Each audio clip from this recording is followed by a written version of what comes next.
never scared about what people think of me. Because I know that when the time is right, it will tell.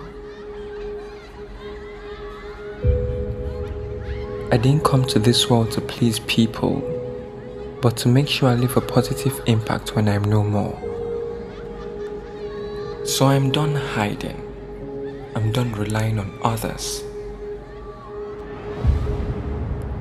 I have a gift and I'll use it for good.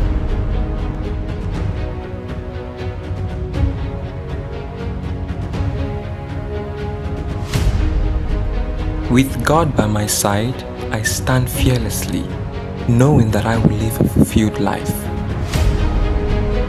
So to those who are hearing this, never give up on your dreams.